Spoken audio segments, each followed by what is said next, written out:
बिस्मिल्लाहिर्रहमानिर्रहीम। आज हम मिनरल्स में से मैग्नीशियम पे बात करेंगे। मैग्नीशियम एक मिनरल है, इसकी बॉडी को ज़रूरत पड़ती है।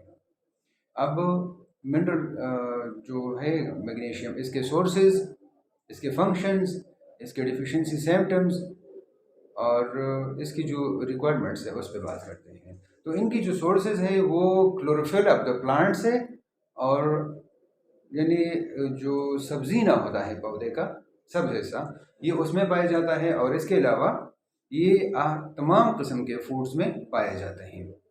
इनके जो फंक्शंस है, तो ये मस्कुलर सिस्टम के लिए, बॉडी के मस्कुलर सिस्टम के लिए ज़रूरी होता है। और ये एंटी डिप्रेसेंट भी आप इसको कह सकते हैं कि मतलब इसकी डिफिशिएंसी से एक तो डिप्रेशन आ सकती है। तो मतलब इसकी अगर खुराक हम पूरी लें तो उसमें से डिप्रेशन का भी मसला नहीं होगा। जिस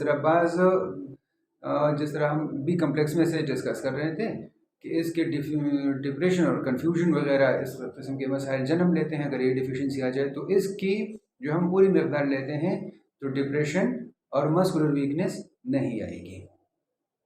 और आपको ये जानकर खुशी होगी और हैरत भी कि ये कैल्शियम और फास्फोरस के एब्जॉर्प्शन के लिए ज़रूरी है।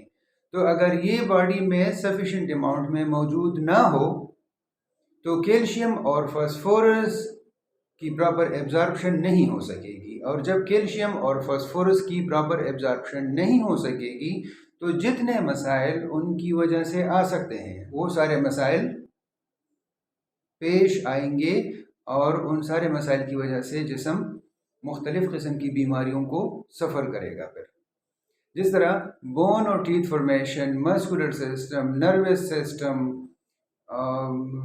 इन सारी चीज़ों के लिए कैल्शियम और फास्फोरस दरकार होती हैं जो मिनरल्स। तो वो फिर बोन और टीथ फॉर्मेशन इफेक्ट होगी, मस्कुलर और नर्वस सिस्टम इफेक्ट होगा। जिस तरह इसके डिफिशिएंसी से तो हम अगर कह सकते हैं ना, तो कि जिस तरह इसके मस्कुलर सिस्टम पे इसका इफेक्ट पड़ेगा और डिप्रेशन भी आएगी। तो इसके डिफिशिएंसी सिम्टम्स की अगर हम फिर बात करें तो अगर बॉडी में मैग्नीशियम सफिशिएंट अमाउंट में मौजूद ना हो तो कैल्शियम और फास्फोरस की एब्जॉर्प्शन प्रॉपर तरीके से नहीं हो सकेगी, प्रॉपरली वो एब्जॉर्ब नहीं हो सकेंगे। और उनके डिफिशिएंसी से जो मसाइल पेश आ सकते हैं फिर वो सारे मसाइल पेश आएंगे।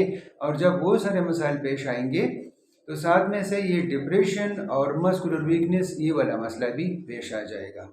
तो इसका जो मुख्तसरन हम बयान करते हैं वो ये है कि ये सारे मिनरल्स एक दूसरे के साथ इंटरकनेक्टेड और इंटररिलेटेड हैं, यानी सारे एक दूसरे पे इन्हिसार करते हैं, ताकि पूरी मकदार में अगर सबको लिया जाए तो मसाइल पैदा नहीं होंगे। लेकिन अगर मकदार में कुछ कमी आ जाए, मकदार में इस तरह कमी आ जाए कि एक को ना लिया जाए या दूसरे को ना लिया जाए, तो इसकी वजह से फिर ये सारे मसाइल पेश आ सकते हैं मुख्तलिफ़ किस्म के। लेकिन चूँकि ये क्लोरोफिल ऑफ द प्लांट्स में होते हैं, मतलब सब्जीने में होते हैं, जो सब हिस्सा पौधे का होता है, तो ज़्यादातर हमारी खुराक में से तो ये जो वेजिटेबल्स हैं या जो सीरियल्स वगैरह दूसरे किस्म की चीज़ें हैं जिनमें से लीफी वेजिटेबल्स हैं, तो हम जब वो खाते हैं तो मैग्नीशियम की डिफिशिएंसी बॉडी में नहीं आती। मैग्नीशियम की डिफिशिएंसी आ सकती है उस हालत में जब लोग एक्सपेरिमेंटल कंडीशंस में से या एक्सपेरिमेंटल स्टेजेस में से गुजर रहे होते हैं, मतलब उन्होंने इसकी इंटेक मुकम्मल तौर पर बंद की हुई होती है। और बंद करने के भी जो मुख्तलिफ तरीक़े हैं, तो उनमें से ये है कि उनको सिर्फ वही खुराक दी जाए कि जिसमें मैग्नीशियम ना हो। तो उन लोगों में सिर्फ इसकी कमी आ सकती है, बाकी जितने लोग हैं उसमें से इसकी कमी नहीं आ सकती। Thank you.